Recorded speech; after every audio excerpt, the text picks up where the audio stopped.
Hello and welcome to Circling the Bases, proudly presented by RotoWorld and NBC Sports. I'm DJ Short, and with me here once again is Scott Pianowski from Yahoo. Thanks to those of you watching on Twitch this evening, and for those of you listening in podcast form or watching later on YouTube. We're recording on Wednesday evening, 24 hours removed from the MLB All-Star Game, right in the middle of the quietest couple of days of sports for the year, essentially. And with that little lull here, we figured it makes sense to do a second half preview episode. The big trade candidates, storylines to watch, players to keep an eye on in fantasy leagues, current odds for playoffs, individual awards, a bunch more. How are you enjoying the All Star break, Scott? Great. Look, I don't want a long break from baseball, but I don't mind a couple of days just to catch our breath, calibrate, take stock of what we've seen, and get ready for the second half. And it's going to be a corker because we have so many interesting potential trade candidates at the deadline. There's a couple of gigantic names we have to talk about, which I'm sure we'll get into. And just one other thing I wanted to mention, we talked about this a little bit right before we hit go on this show. I think this might go down. And this is going to sound like hyperbole. Maybe I'm caught up in the moment. But I don't care. I think this might be the most important baseball season in like 25 years. People talked about Sammy Sosa and Mark McGwire, the home run chase of '98. It brought a lot of fans back because the strike had left such bad taste in so many people's mouths.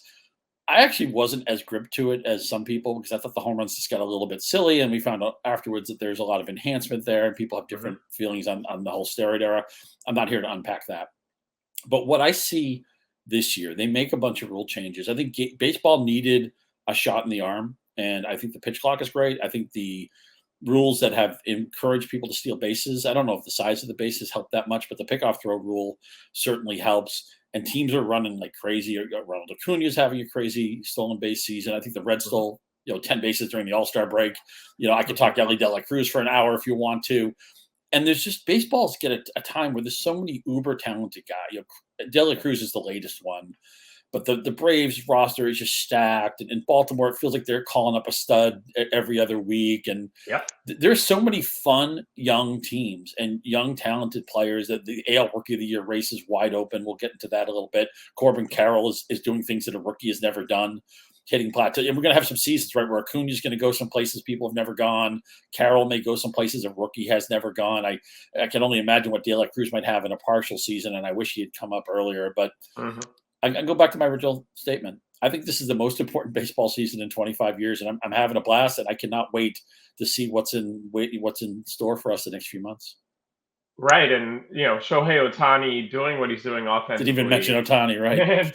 and on the mound, but we'll talk a little bit more about him later. It's just a shame that Mike Trout got hurt. The chances of the Angels making the postseason probably not super realistic at this point.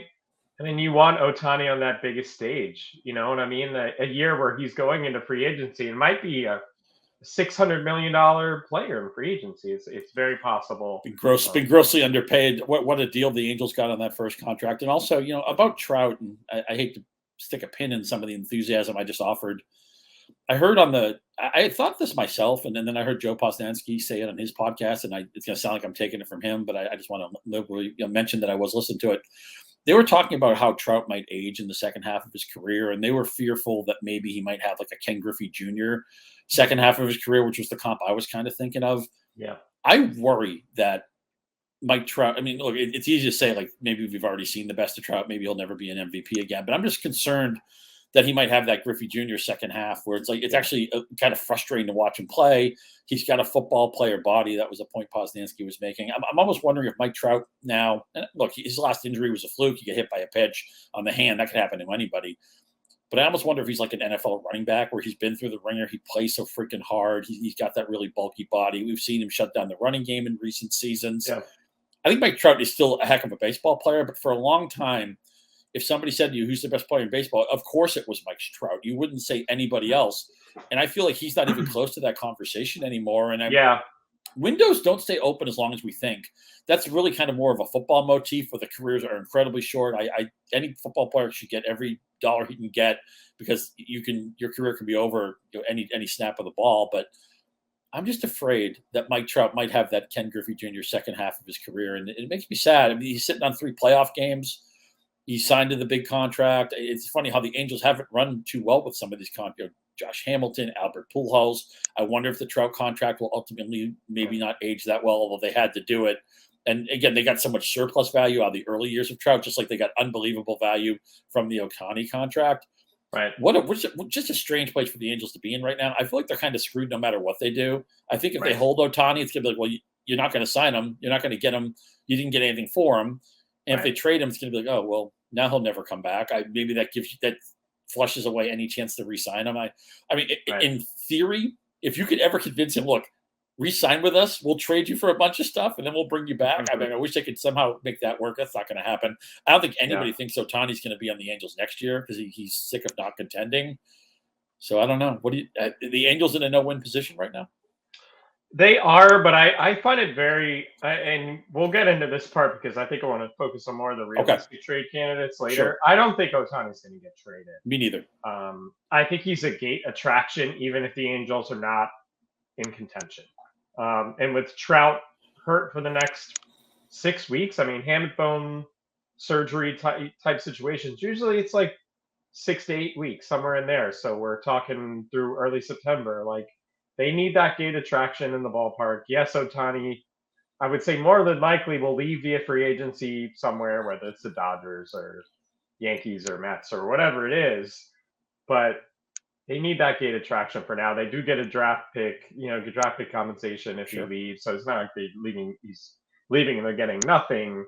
But it's such a unique situation. I was actually thinking about the Trout, like, for so long, it was like automatic, like, yeah, Trout's the best player in baseball. I was sitting around thinking about that the other day, where it's just so amazing that Trout is on the same team as Ohtani now. And it almost feels quaint to say that Trout is the best player in baseball because Ohtani is just so unique.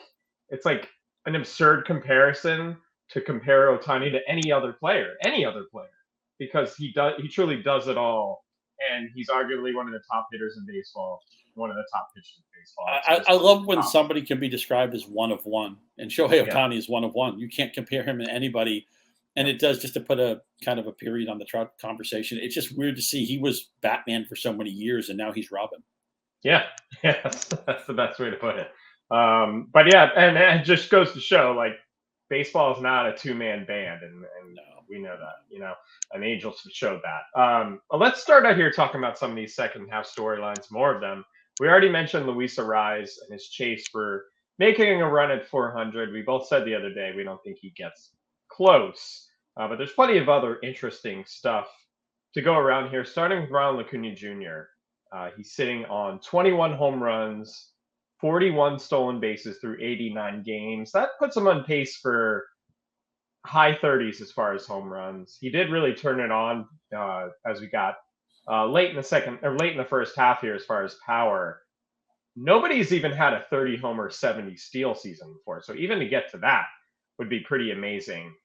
40-40, there's still a chance he could do that. There's only been 4 members of that club in history: Jose Canseco, Barry Bonds, Alex Rodriguez, Alfonso Soriano. We talked about that recently in one of our trivia episodes.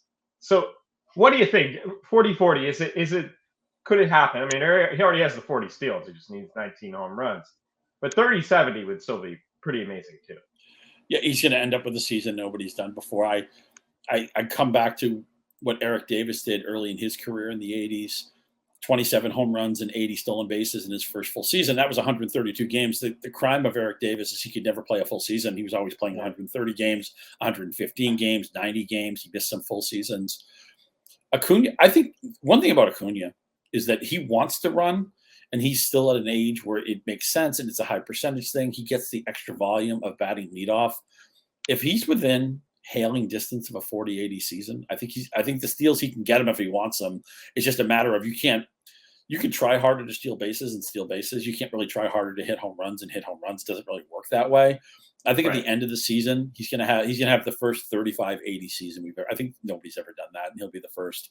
And obviously, no doubt, barring an injury, and God, I hope that doesn't happen to Ronald Acuna Jr., he will be the the winner of the lottery who gets the number one pick will in 3 seconds pick Ronald Acuna Jr. in every draft. I'm stating the obvious. The debate will be, who do you take at the 2 spot, and do you feel cheated that you pick second and you don't get a chance at Acuna? That's another reason to have a salary cap league where every player can be on your roster. Right.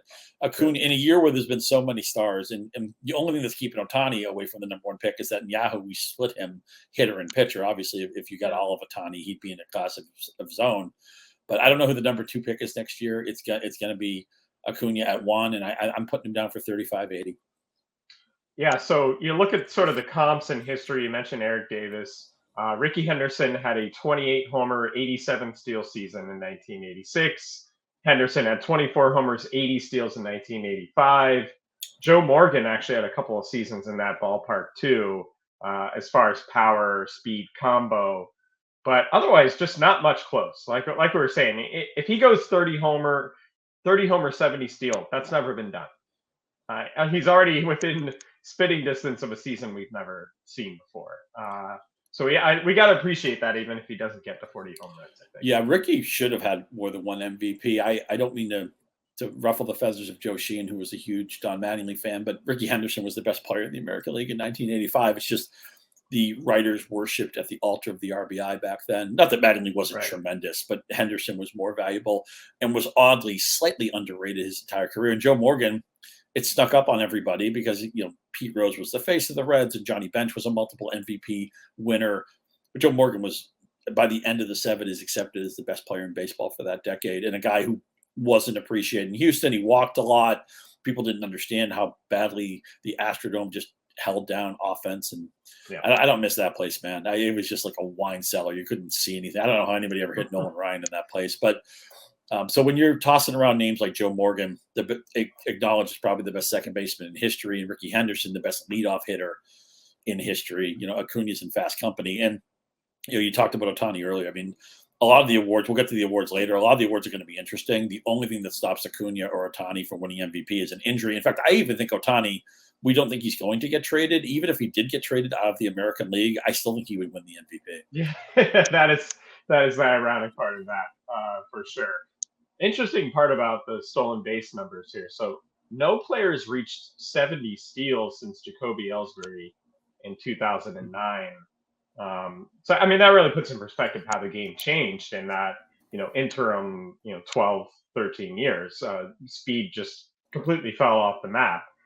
Nobody's even stolen 50 bases since 2017. So crazy. He's just 9 stolen bases away from that as it stands right now. So Shohei Ohtani, he does currently lead the majors in home runs right now. He's 32 home runs through 89 games, 15 home runs in June, as 2 so far in this brief time we've had in July. Any chance that Ohtani can get to 60? He's currently on pace, I believe, in like the high 50s. I would say no, but I'm feeling 53, 54, 55, something like that. You just wonder, at what point does the weight of everything he's asked to do in Anaheim, plus just the trade deadline hanging over his head, the contract stuff hanging over his head, the same questions he's asked city to city, and maybe playing out the string with an Angels team in September that isn't really in contention. I just wonder if that takes a little bit of a toll on Ohtani, but he's going to sail past 50. And as we talked about, the MVP is already on his mantle. And I don't have any Ohtani anywhere. You have to appreciate when somebody does something, when somebody turns into a player that you can't compare to anybody else. It's just, you have to appreciate it. And it never bothers me. Like if I'm in a head-to-head game and Ohtani's crushing me, it's like, well, it's just fun to see the best players doing their thing. And I wish all the guys were healthy. Again, I wish Judge was healthy. I wish DeGrom was healthy. I wish Trout was healthy. But Ohtani is no comparison. One of one, sui generis. And I'm just trying to ignore it. I'm trying to appreciate it. And I can't help, I know this may be a discussion for a different day. I can't help but shake the idea that he's going to be a Dodger next year. It just seems like that's where stars go, to not have to deal with being recognized every waking minute. You're in a fishbowl so much. It's a very multicultural city. They certainly have the money. And man, what a roster they would. Just think of the top half of their lineup if they put Ohtani in there. They need the pitching too. Sure, for sure. Matt, maybe the boost for pitching wise maybe more than hitting, which is crazy to say. But if you could handicap it right now, who do you think leads the majors in home runs? We said Ohtani is leading right now. He has 32. Matt Olson has 29. Mookie Betts' power explosion recently has 26, tied with Pete Alonso and Luis Robert. So that's your top 5 at the moment. I'm still betting on Alonso. I'm sorry, on Olson, on Matt Olson, who we picked before the season. Yep. Insulated in that Atlanta lineup where there's people on base for him. There's people who protect him in the lineup. And the only thing I worry about a little bit, worry maybe too strong of a word, with the Braves is I just think they're going to clinch so early. It's going to turn into a case of how much load management comes in. They've actually run their starters into the ground. They've almost all of them have played just about every day to the point that maybe it's been a little bit reckless. At some point, they're going to pull back from that because they're going to want to get ready for October and they're going to want these guys to be fresh. But I think Olson's going to sail past 50 home runs too. I certainly like him. It's easy to say this, that he'll lead the National League. He already has a 3-homer lead. Yeah. But I actually think he'll run down Ohtani as well. If I had to guess right now, I think Olson will too, and that will make me very happy for multiple reasons that we won't get into here. But let's talk about Spencer Strider too, because if you look at his numbers at the moment, he's actually on pace for maybe threatening 300 strikeouts. I agree, he won't get there. The Braves' lead is so huge, and he's never thrown this many innings before. The Braves expect him to maybe throw 30 innings in the postseason if they go all the way.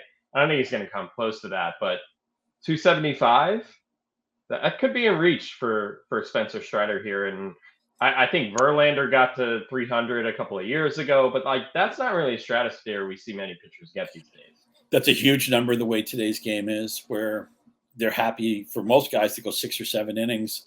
And as you said, there will be certainly maybe a skip start here or there. They'll pull back from him a little bit because he's so important to where they go in October. I would like to do this over again, man. It wasn't that I was down on Strider before the season, but I knew he was a 2-pitch guy, and I just wasn't as strident. Not to make a play on his name, but I just wasn't as fully committed to Strider as some other people were. And I felt like every draft room I was in, there's one person who was like, I have to have Spencer Strider. I believe in him. I think he's the best pitcher in the National League. I didn't price him that way, so I don't have any of him. And man, he's just unfair. It's so fun to watch him pitch too. He's got a swagger to him.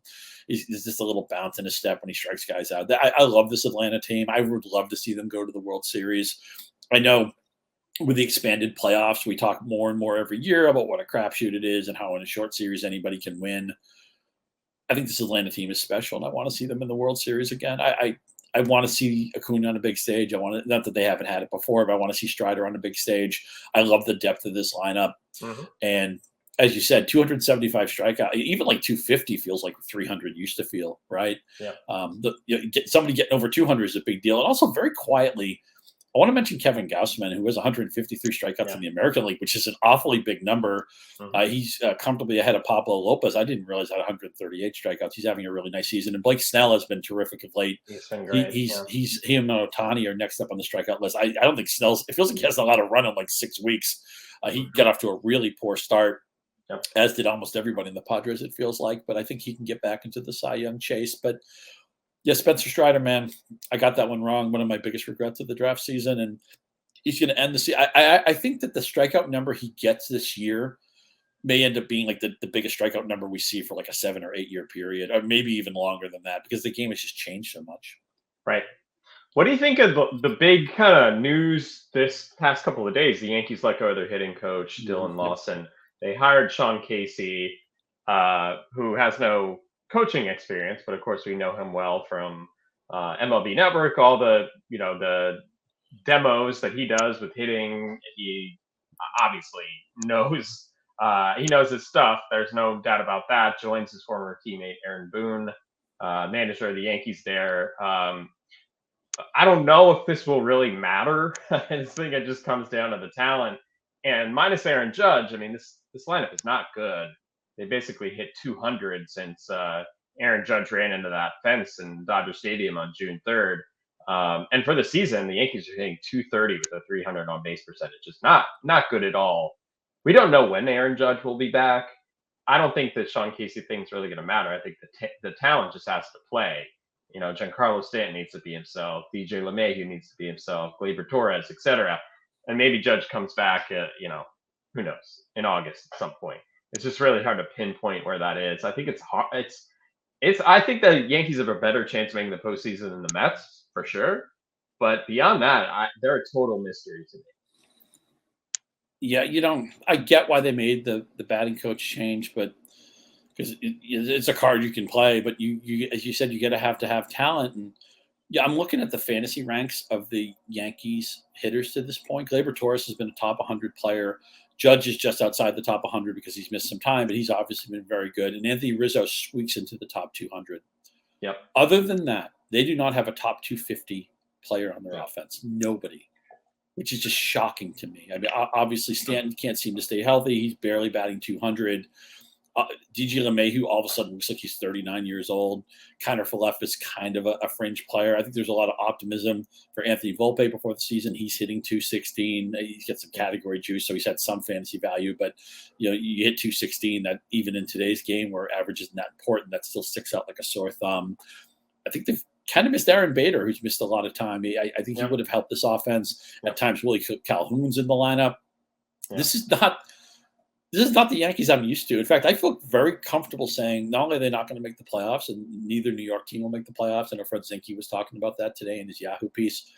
I think the Yankees are the worst team, albeit in the strongest division in baseball. I think they're clearly the fifth best team here. And I think Brian Cashman won't be looking to say, okay, let's push. And unless they can get some real giveaway thing for one of their quasi prospects, I think they might just have to circle the wagons and say, we don't have the horses this year.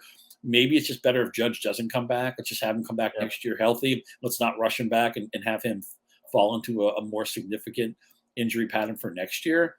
I think the Yankees are basically on life support at this point.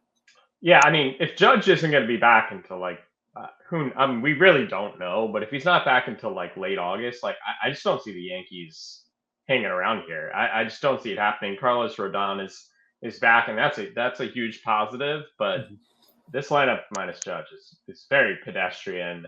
I don't think the Yankees are going to trade anyone because they just really don't have a lot to trade. Even if they were in that position, I don't think they would admit defeat there and trade anyone anyway.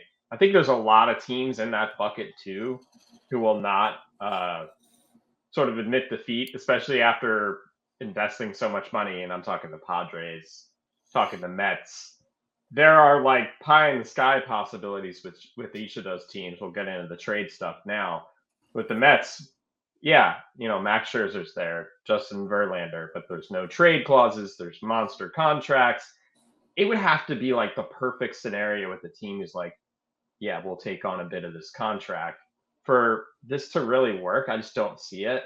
The Padres, they're still within spitting distance. Something could happen there.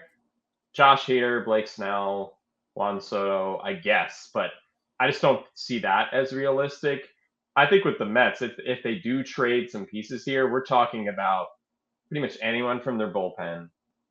David Robertson, Adam Ottavino, Brooks Raley, Tommy Pham, we talked about previous week, Mark Canha, guys like that, probably more likely to go. I think the fascinating team to watch as we move through July here is the Cardinals. What do they do here? They have obvious trade candidates in their rotation, Jordan Montgomery, Jack Flaherty, but did they go the extra mile here and trade a Nolan Arenado or a Paul Goldschmidt or a Tyler O'Neill? I could see it maybe happening. They have no shot. Arenado, Goldschmidt, they're in the second half of their careers. What are the Cardinals next year? I can't answer that question. I don't think the rotation's built to win for next season as it stands right now. So is this the time to trade one of those guys? It's funny. The one rookie who I did get a little bit aggressive with in draft season was Jordan Walker, and I don't want to slam Jordan Walker, but he's had he's been okay. He was underwhelming enough that he actually gets sent down initially. Not that he was playing all that poorly, and I realized he is a positional change and all that. It's why couldn't I have shoved all my chips in on Yoshida or Corbin Carroll or somebody like that? And Jordan Walker was the guy I ended up with taking in single-digit rounds in a couple of drafts, and it hasn't really worked out. Although I still think he'll be a good player. Yeah. What odds could you have gotten before the season that the Yankees, Mets, Cardinals, and Padres would all miss the playoffs? And right now, the Mets aren't going to make the playoffs. The Cardinals aren't going to make the playoffs. I think the Yankees are on the outside looking in. And I think even though the Padres lineup, at least the Padres can look at their roster every day and feel good about it. So maybe they can tell themselves a story that they'll catch fire. I think the other three teams, the Mets and Cardinals, no chance. And the Yankees, I don't see the Yankees for that lineup with Judge several weeks away, if at all, a comeback coming. I think those teams are all dead. I agree. The Cardinals, this will be a really interesting time to get proactive. Goldschmidt's in his mid-30s. Arenado, no longer quite one of my favorite defensive players. For a long time, you said to me, who's your favorite defensive player to watch? I'd just say, Nolan Arenado. The metrics aren't as good this year. It shows that he's come off a little bit. I haven't watched enough of Cardinals games to say if that passes the eye test or not. I love watching good third base play. At that Tigers Blue Jays game I was at, Chapman made a couple of great plays. It's just so much fun to watch any defensive player who can pick it, but Chapman and Arenado I've always gotten a kick out of. I would love to see Goldschmidt get another run with a contender, and his bat would play anywhere, especially with the universal DH. So even if he went to a team that had a first baseman, they can make it fit. Although he's always been a decent defender, he still runs the base as well too. So I'd like to see the Cardinals proactive. The other team that's fascinating to me, another team that I got wrong before the season, I thought the White Sox, I gave everybody a mulligan. Case of Luis Robert, that was the move to go, or Robert, that was the way to play it. But and I guess Lucas Giolito has been okay. Lance Lynn, major tease. You see him on the right day, he looks unhittable, but there's been a lot of wrong days for him. Eloy Jimenez can't stay healthy. I don't know what's wrong with Tim Anderson. There's a team that needs to detonate it. And Giolito, of course, his contract is up. I'll be actually very surprised if Giolito isn't traded. And in a market where there isn't much good pitching to be had, and he's a guy who's young enough, who's still, a number one, number two for a playoff contender, certainly in the top three. But I mean, he's somebody who you can pitch early in a playoff series as one of your horses. I think the day he moves may be the biggest day of the trade deadline for me.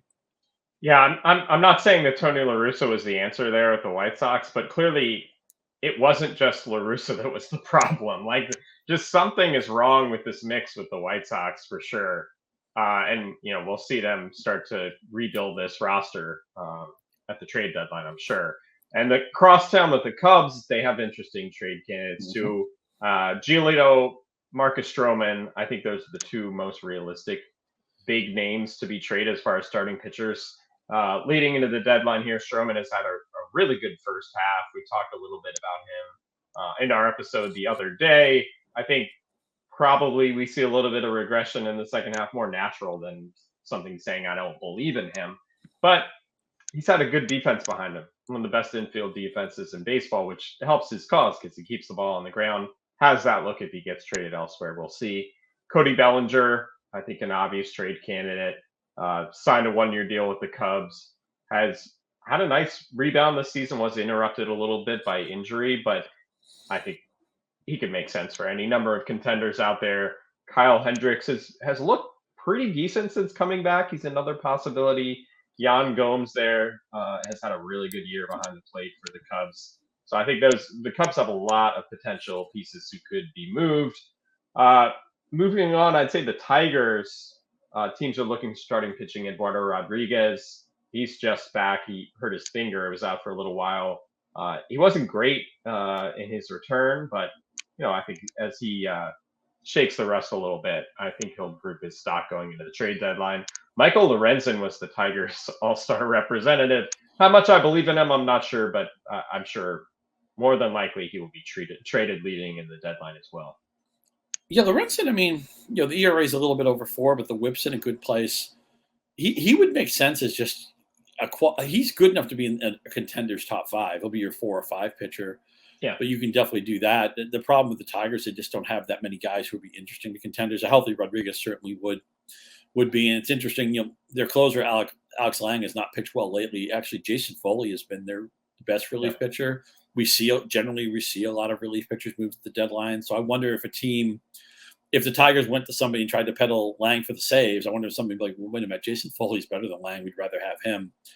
Right. It's kind of sneaky how good the Cubs rotation is, right? I mean, Stroman's been good all year. I think Justin Seals had a season that hasn't gotten anywhere near its due. 2.56 ERA, a WHIP of 1.06, 11 quality starts. Alzolay's turned into a decent closer. They have Hendricks back, who's been good. Drew Smiley occasionally has been useful. I think, he could be somebody's 5 for a contending team. Julian Merriweather has had some moments in the bullpen, although he hasn't pitched well lately. Some of these guys are going to be interesting to a contender. And again, they have to ask themselves, like, is Kyle Hendricks part of our next contending team? You talked about Bellinger on a 1-year deal. Maybe he could get moved. The guy I can't figure out for the Cubs, I was all in on Seiya Suzuki. I know he's been hurt this year, but I thought he'd take a step forward this year. It hasn't happened. I'm actually in some leagues where I'm thinking about dropping him, and there isn't a lot on the waiver wire. Maybe it's just a frustration drop, and maybe you can talk me out of it. But the Cubs do have when teams are looking for pitching, and I don't think there's going to be a lot of pitching out in the market, to the point that I think like Lorenzen might be interesting to some teams. I think the Cubs can actually say, okay, we have some choices for you. Which of these 3 or 4 guys do you like? Right. There's some bullpen arms who could be moved. The Nationals have Hunter Harvey, Kyle Finnegan. The Royals have Scott Barlow. They already traded Aroldis Chapman. The Nationals have Jeimer Candelario, too. Their third baseman. He's had a really good year, both offensively and defensively. I would think he would be moved, too. I think the Red Sox are interesting because you have Justin Turner there on the back 9. James Paxton, who's been great, but when's the other shoe going to drop with Paxton? I mean, the injury history is not great. I could see him being moved. I think you could sell high on Paxton, or do the Red Sox just run this out and see how far they can go? I just don't think they have the pitching depth. Obviously Bayo's not going anywhere. He's been great. We talked earlier. You were pitching him preseason. The relationship he has with Pedro Martinez, and he's become appointment viewing.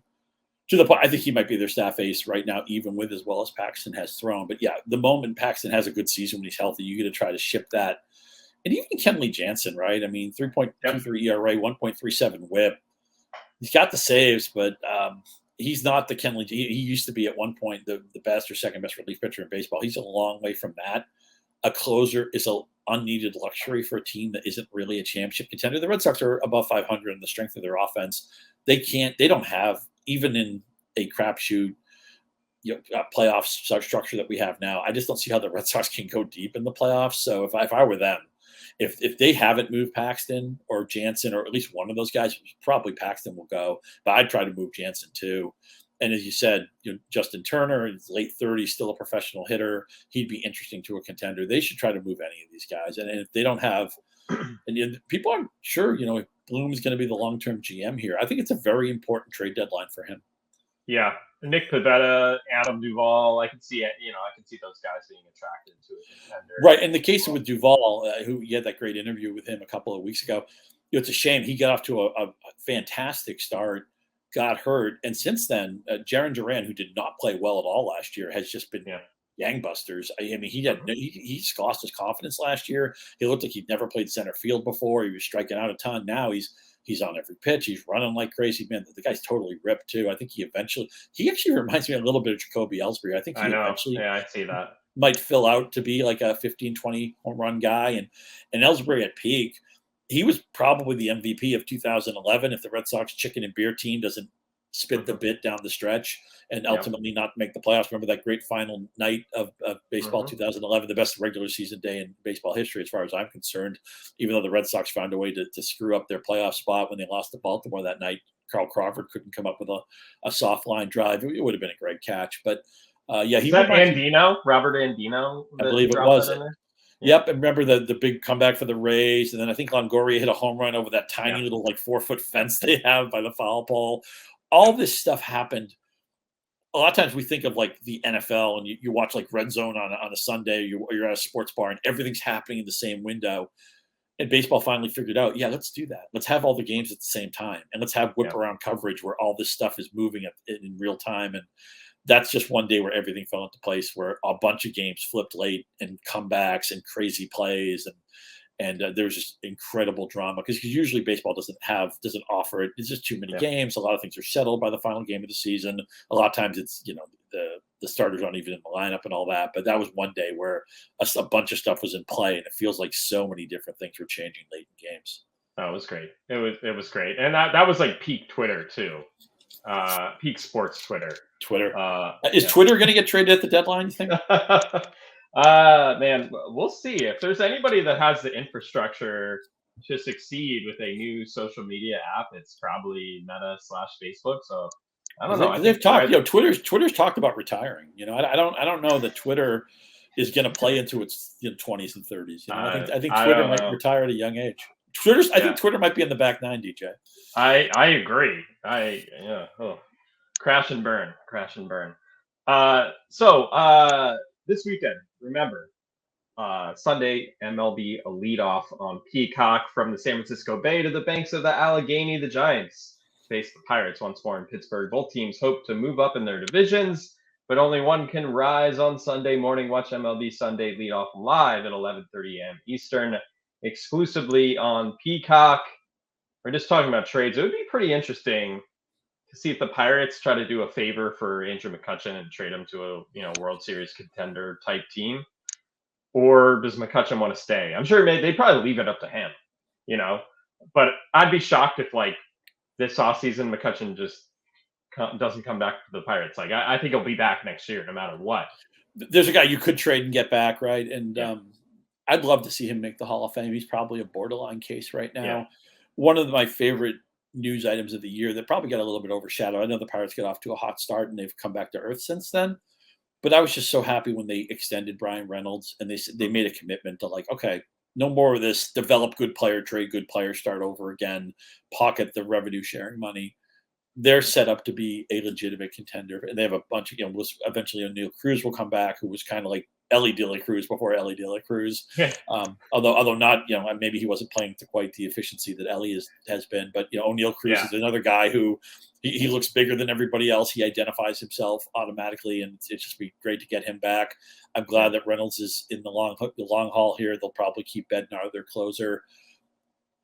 In an interesting farm system, right? There are a couple of pieces. Maybe Brian Hayes is just going to be a league average player. He's not going to be the star they expected. But there's a lot of interesting pieces coming with Pittsburgh. Yep. Who knows? Maybe I don't want to say this. I'm not really full in on this comp, but maybe they could be kind of a poor man's version of what the Orioles are now, right? Where Baltimore just looks set up to be great for that. In fact, if I could buy stock in any American League team right now, I'd buy stock in the Orioles. They're really good right now, and they have the potential to be outstanding in 2 years. I would love it if they got Lucas Giolito. Yeah, they need pitching. Grayson Rodriguez is in the minors right now, and he's had some good starts recently. I think the control kind of comes and goes. I don't think you want to put that on his shoulders to come up in a pennant race and be a difference maker. I think it's very clear what they need. They need a starting pitcher. They need a veteran in there, whether it's a Stroman or a Giolito. They get Eduardo Rodriguez back, which was originally an Oriole. Yeah, Stroman would be great. Yeah, Erod would be great. This may be hard overhead. I'm going to say it right now. The Orioles are going to win the AL East. In fact, I'm going to say, first of all, my prediction is Tampa Bay is not going to win the AL East. Okay. I just think too many things have gone wrong. And pitching wise, Baltimore's coming, man. Baltimore last year they got a taste of it. This year they know they belong. I think Rutschman is going to be an MVP in a couple of years. It's so exciting to have a player. I think Rutschman, not that Matt Wieters was ever a bad player, but I think Rutschman is the player Wieters was supposed to be. Yeah. I love the Orioles, man. They're such a fun story. They're super fun. It feels like every week they're calling up somebody. The A's actually have a couple of interesting calls, which have been reported today on Wednesday. Tyler Soderstrom, more of a catcher DH type. Zach Geloff, primarily second baseman. But, if you're in a deeper kind of fantasy league, I think each of them are worth a look because they should get some run here in the second half. We've seen Henry Davis come up with the Pirates, but Quinn Priester, pitching prospect, should get a look. Not really mixing league material for me quite yet, but certainly NL only streaming possibility. Andy Rodriguez, a catching prospect, we could see him very soon. I'm looking at these teams who are likely to trade some pieces as we get to the deadline. The Mets with Ronny Mauricio, he's just torn the cover off the ball all season in the minors. There's just not a spot for him. Maybe we see Mark Vientos as well, so keep an eye on those guys. The Tigers, Colt Keith, an infielder, second base, third base. He's tearing it up in the minors. I think we see him at some point this summer. I don't know if the Reds have room for Christian Encarnacion-Strand, but he's someone you should continue to keep an eye on. And the Brewers, they need some production in that lineup. Sal Frelick, he's going to get a chance sooner or later. Robert Gasser is a pitching prospect for them as well. He's very close, and I think he can help that rotation too. So we've seen a ton of prospects come up, but I still think there's going to be more in the second half who could be useful for fantasy managers. Do you view one of these? Who's the pound the table guy? I mean, if we were co-managing a team together and we had like an NA spot, who would be the one guy widely available? You'd be like, yeah, we got to get him. For me, it would be Christian Encarnacion-Strand. He's just an injury away from being a potential difference maker in mixed leagues down the stretch. Given the lineup and the home ballpark, he's the one guy I would go for. Sal Frelick, I don't think the category juice as far as like power is going to be there. I think he can hit for average and gives you some steals. Ronny Mauricio, I'm not sure about the plate discipline, so that'd be my big question there. Colt Keith, I'm not sure he's going to be up long enough to really make a difference. And I'm not sure I trust Grayson Rodriguez from start to start. Rookie pitchers, prospect pitchers, it's a crapshoot from start to start. You just don't know what you're going to get with those guys. So for me, it's Encarnacion-Strand. I have him stashed in a couple of leagues at this very moment, just on the chance that he gets an opportunity. I'll mention one other player. He's not a call-up and he's not a rookie, but he's a young player. And I screwed up in a couple leagues where this guy was available and I didn't realize it. Riley Greene is finally back with the Tigers. And he just looks really, really good. Plate discipline's there. His power is starting to fill out.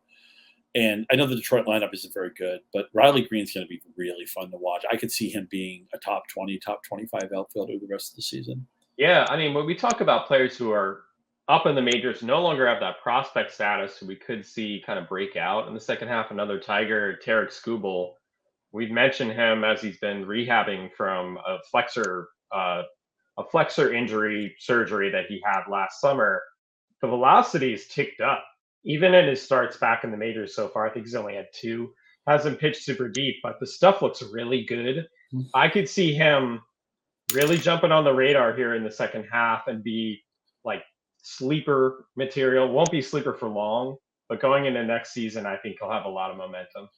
And they're addable. I mean, right now, Skubal's about 52% rostered in Yahoo, and Greene's just creeping into the 60s. So if you're in shallow leagues, you might be able to add these guys. Skubal, only 8 innings in those 2 starts because they don't want to throw him into the Wolves just yet, but 2 walks against 11 strikeouts, like getting a lot of swing and miss stuff. He eventually could be a number 1. He's somebody, and I realize they haven't had a lot of luck. You know, they got Casey Mize when they drafted him number 1 overall. He's been hurt, and Manning has been hurt. I mean, their whole rotation. Look, pitching, I think the Tom Verducci stat was that last year, I think 51% of all pitchers were on the disabled list or the injured list at some point, which is just crazy, but that's the way baseball is.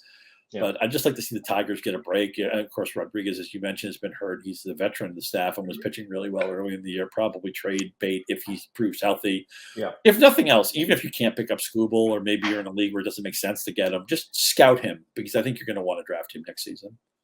So you mentioned you're picking the Orioles to win the AL East. Let's go over current odds for divisions, and then we'll talk about World Series a little bit as well as individual awards. So we'll start in the American League, and we'll start in the AL East because you did mention that. So current favorite, the Rays are minus 275.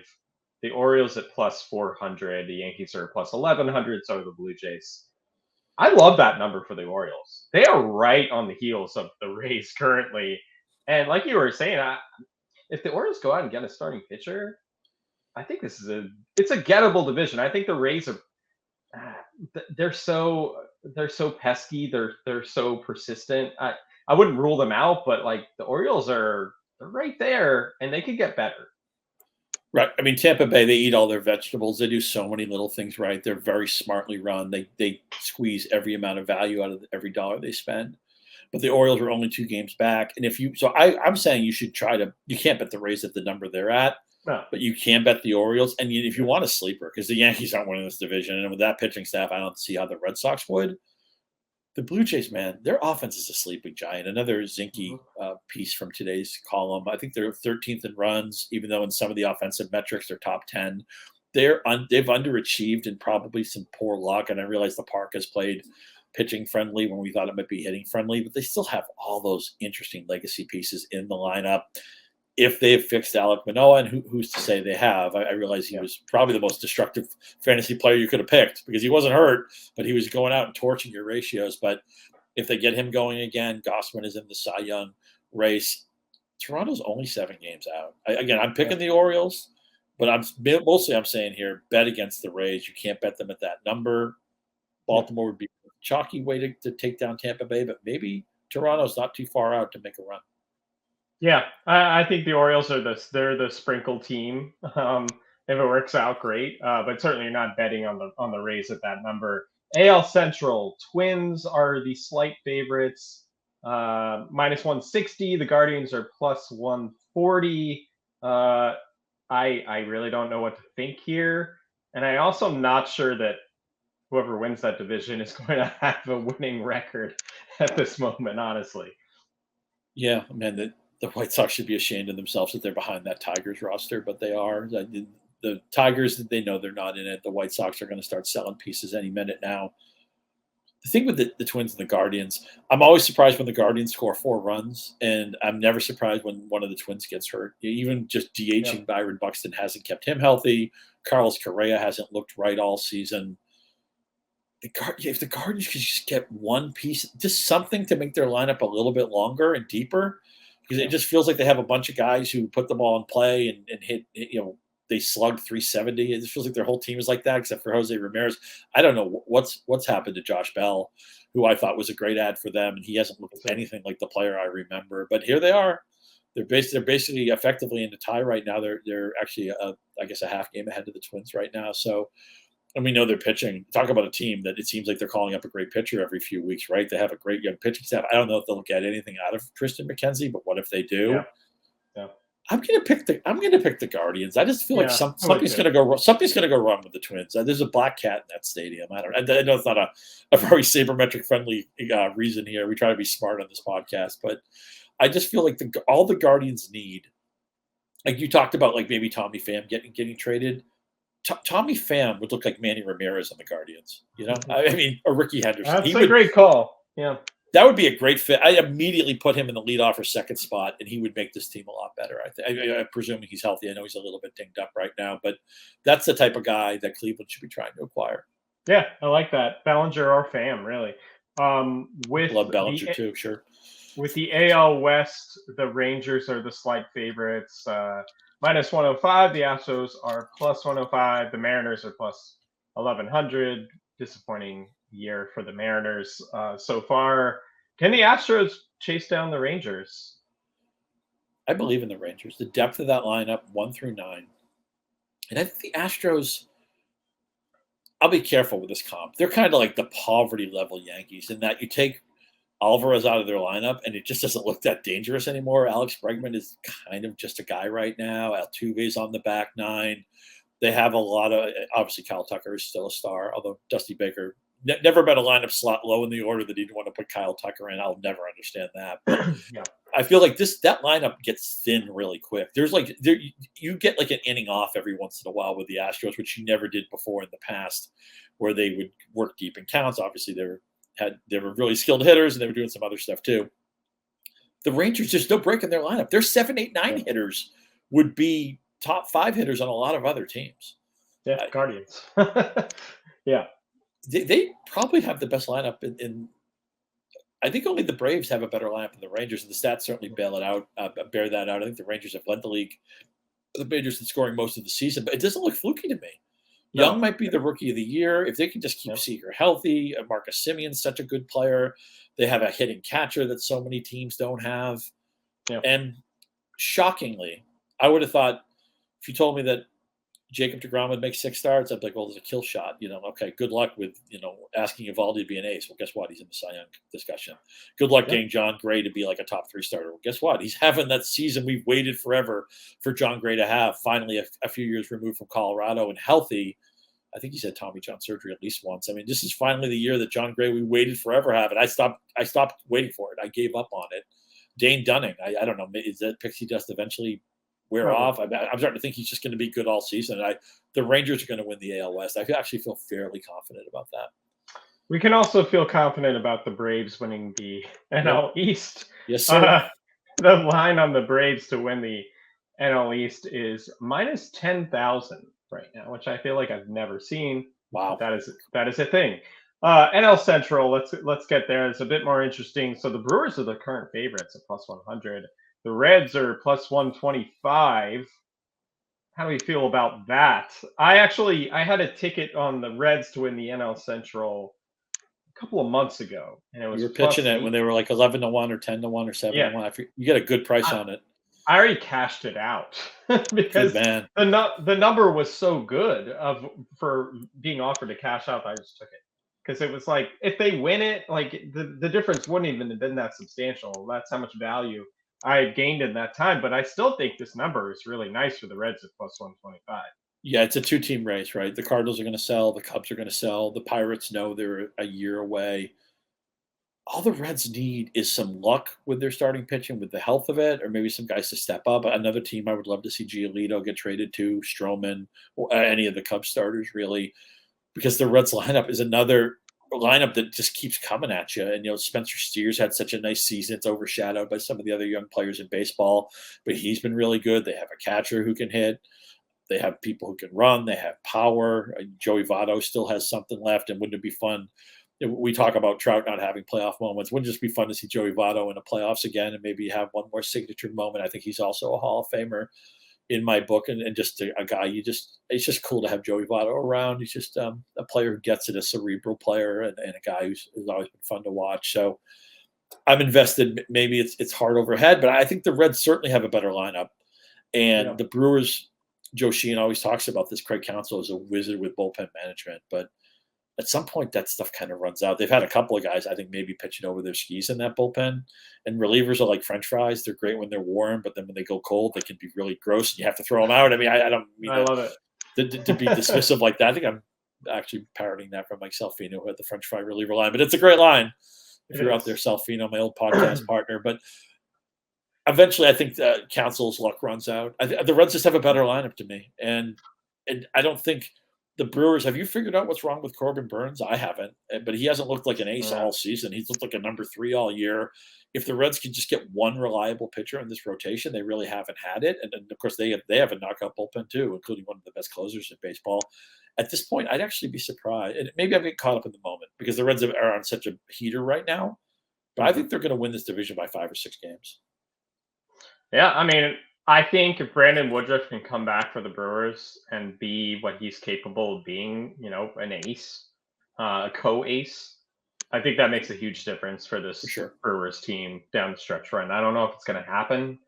He's making his way back slowly. I wouldn't expect to see him until early August at the earliest. Because he'll have to essentially ramp up like at spring training, basically. But he could really help.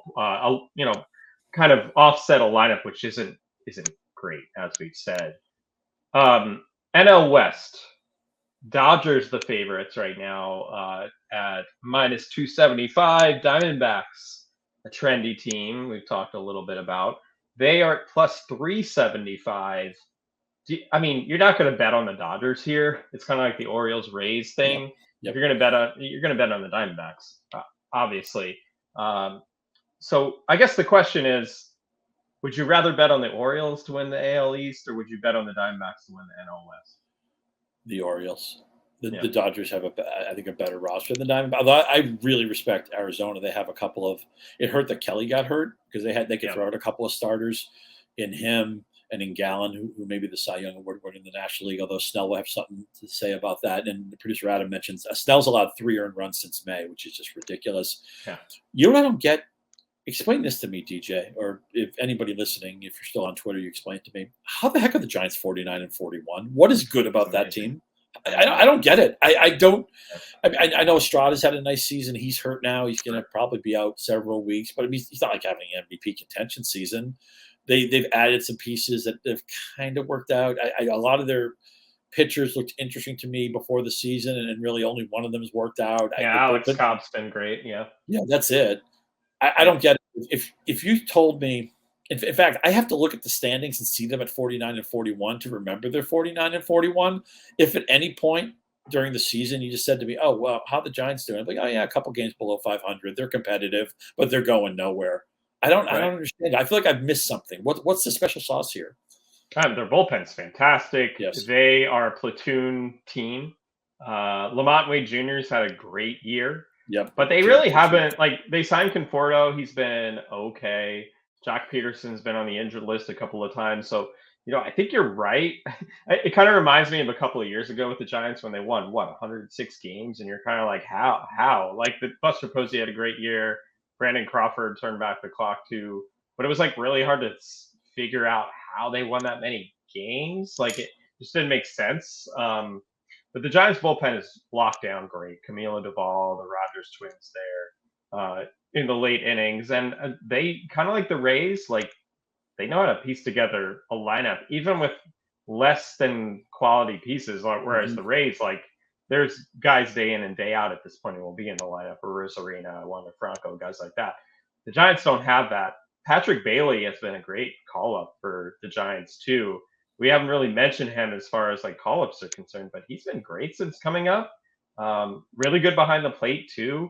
For so long, we talked about Joey Bart was the catcher of the future for the Giants, but Bailey has surpassed him and looking like the real deal. I don't think the Giants will keep it up, especially with their injury that you mentioned to their shortstop Strata. But I don't really see this continuing. But hey, kudos, especially after you remember the Giants tried to sign Aaron Judge, that didn't work out.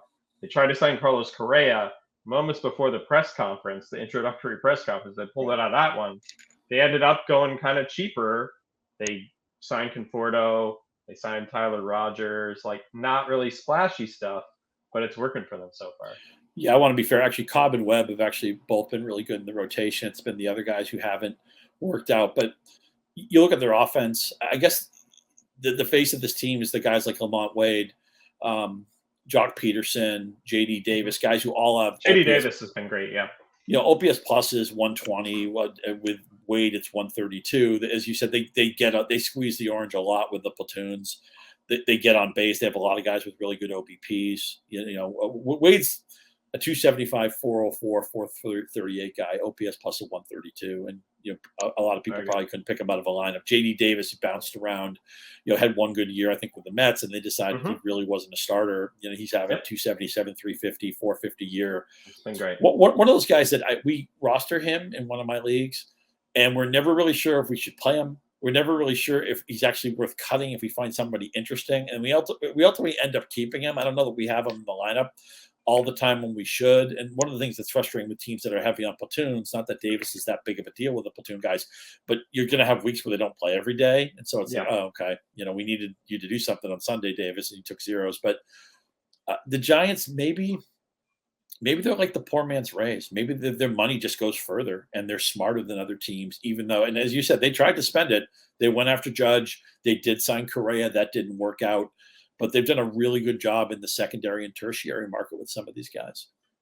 Yeah. I mean, hey, all the credit in the world to kind of how they've rebounded from an offseason that was certainly frustrating for their fan base. And I think what's interesting about the Giants, too, back-to-back years now, they've taken two-way players in the draft. Their first-round pick this year, Bryce Eldridge, out of high school, but he's a right-handed pitcher, first baseman.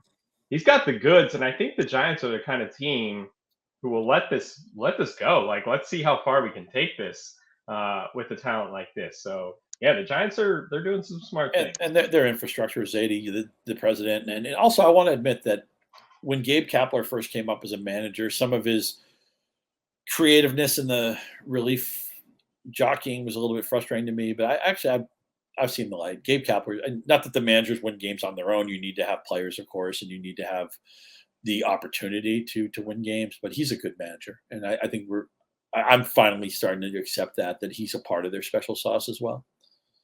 So, should we make World Series picks here? I mean, I'll just briefly mention. So, Braves are the favorites currently, plus 350. The Rays at plus 500. The Dodgers plus 550.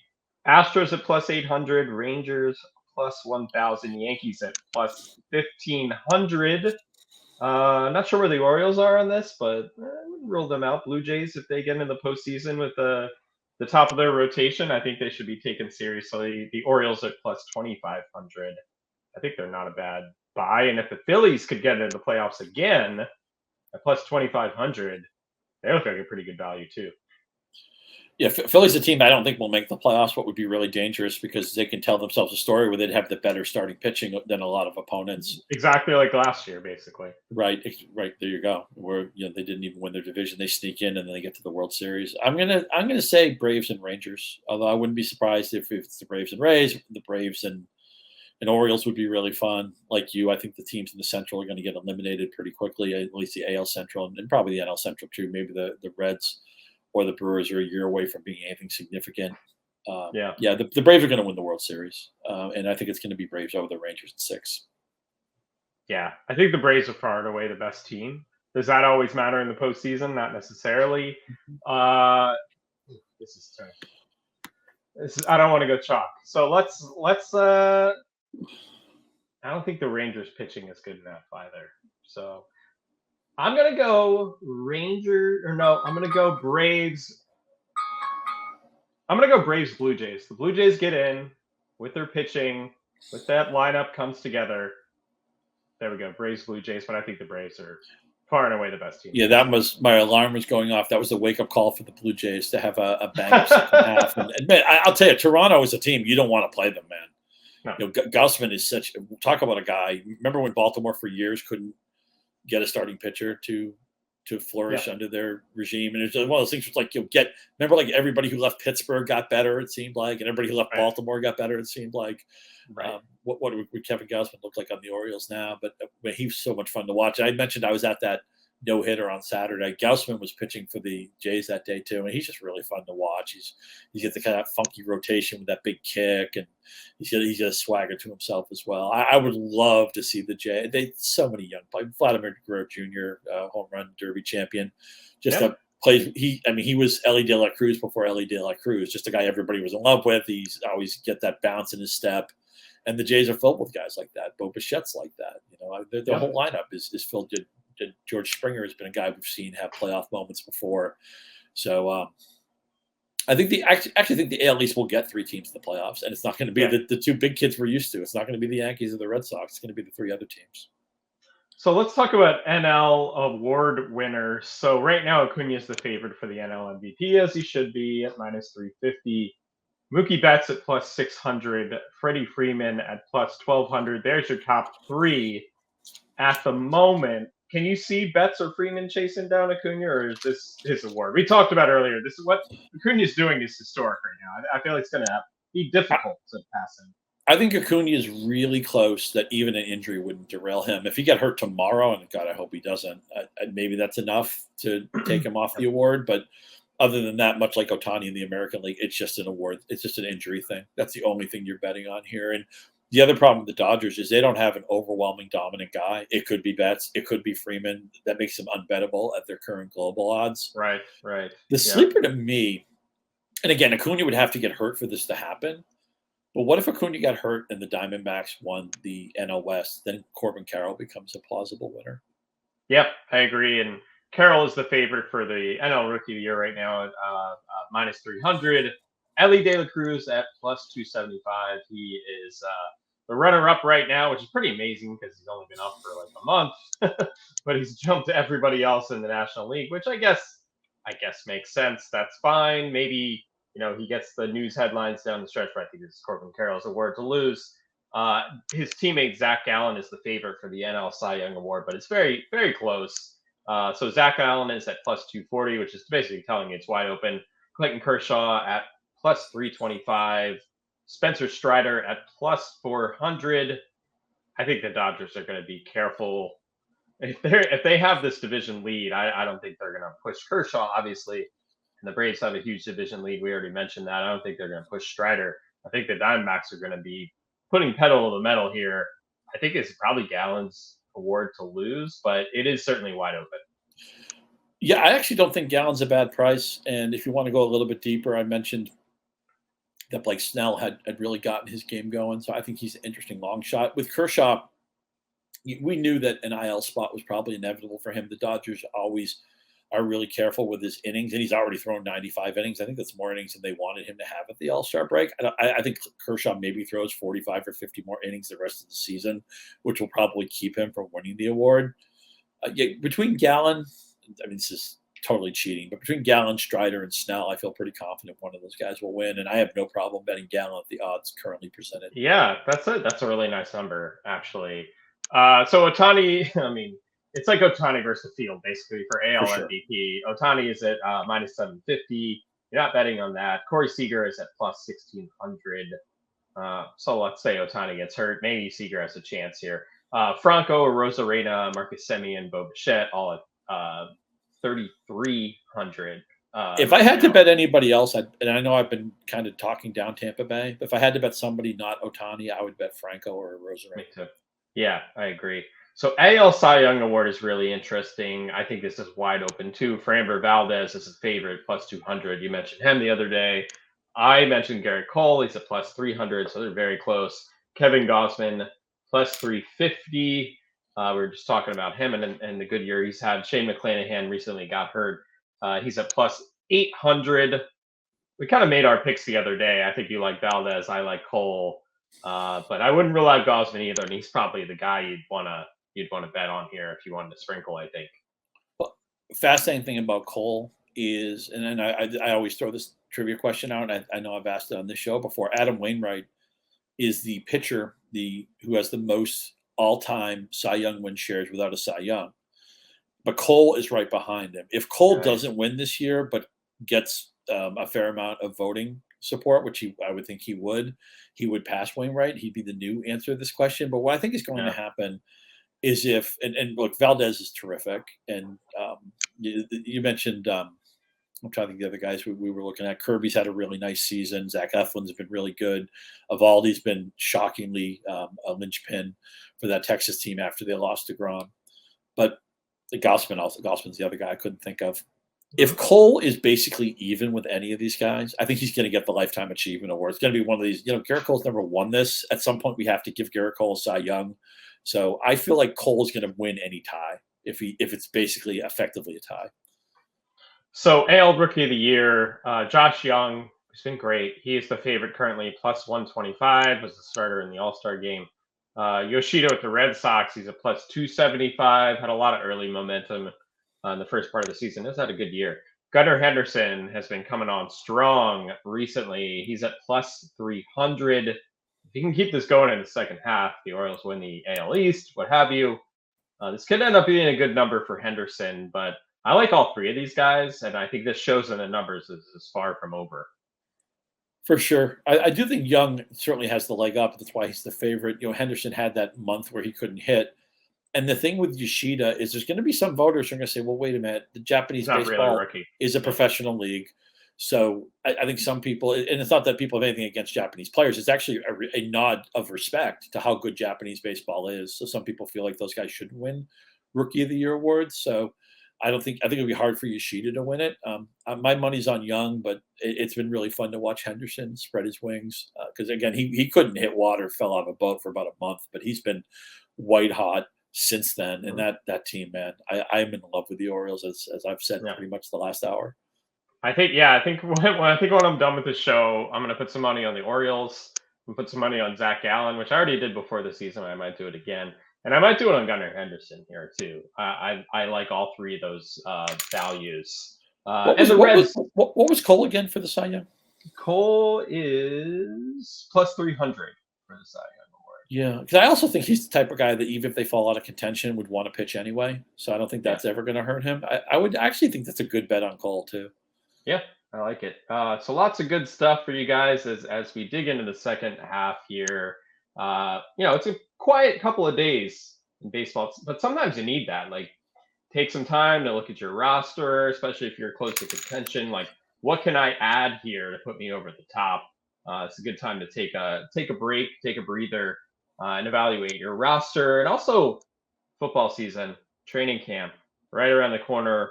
Roto Football Draft Guide went live on Roto-World today. So definitely go check that out. Lots of exclusive content will get you ready for fantasy football draft season. You can use Draft 2023 for code Draft 2023 for 20% off your draft guide. So check that out today. A lot of good stuff in there. Tony Pollard on the cover for our magazine this year, by the way. Nice, nice. Love him. I think I already asked you this, and I know we're way over on time, but whatever. Another minute won't hurt. Are you a Commanders fan? Is that your football team? I am, yes. I am Okay. a Commanders fan, yes. Yeah. More of an observer. I fan, now that there's no Daniel Snyder, I think I can go back to being a fan. For sure, for sure. Yeah, I mean, getting one of the least admirable owners we've ever had in any sport. I mean, it's just been and then a bombshell article dropped today about some stuff going on in the NFL that involves Snyder. That was a page turner. I think I spent 15 minutes sorting through that. And certainly a rock. You uncover that rock. There's a lot of underbelly there. But I'm sure as he gets further removed from things, we're going to hear more and more now that people feel safe to talk about some of the stuff that went on there. But I think the Commanders have a really fun roster. I love Terry McLaurin is just class, and he's great. He deserves the bigger stage, and we'll see what happens with Sam Howell this year as their quarterback. I hope they commit to him and let him run. But Jacoby Brissett's there, who they signed during the offseason. Draft Jahan Dotson. By the way, I love Terry McLaurin. He's been one of my favorite players and a player I've been overweight on every year. And it's been a little bit frustrating because the touchdowns generally are not commensurate with McLaurin's talent. It's never been his fault. He just hasn't had great quarterback play. Right. But man, Dotson, I'm really impressed. I'm not saying Dotson's better than McLaurin. They complement each other. They're different types of guys. But I think Dotson has a profile where I could see him maybe having a 10 or 11 touchdown season. Yeah. And perhaps McLaurin, unless Sam Howell is like one of the most underrated players we've ever seen and he ends up sprouting his wings. Who knows? Maybe he will. But it's going to be a fun team. They have a lot of skill talent that's interesting. Hopefully Chase Young is healthy this year. I think Ron Rivera was the right guy to hire a few years ago to change that culture there. So I think they'll be a fun, competitive team. I don't think they have a ton of upside, but there's going to be days where Dotson and McLaurin are going to make you happy at the end of the day in the box score. Their schedule is brutal. I think if they won 6 games this year, I'd be thrilled. Like I don't think that's necessarily an indictment on their talent. The schedule is just really one of the most difficult in the league. The divisions in it. What the other 3 teams all made the playoffs last year, right? Yeah, exactly. But yeah, so we're getting close to training camp. We're still all baseball all the time here, but my colleagues here at Roto-World did a fantastic job with this draft guide. So definitely check it out. The second half of the season will be here before we know it for Major League Baseball. Lots of exciting storylines, as we mentioned here. Hope you got something out of this show today. Remember to subscribe to Circling the Bases wherever you get your podcasts. And if you're listening on Apple Podcasts, be sure to rate and review if you like what you're hearing. Also, follow us on Twitter if you don't already. Scott is at Scott_Pianowski on Twitter. I believe you have your Threads account linked from your Twitter page. I'm at DJ Short on both Twitter and Threads. Come join me over there on Threads. I'm feeling a little lonely. Take care, everyone. We will see you next time.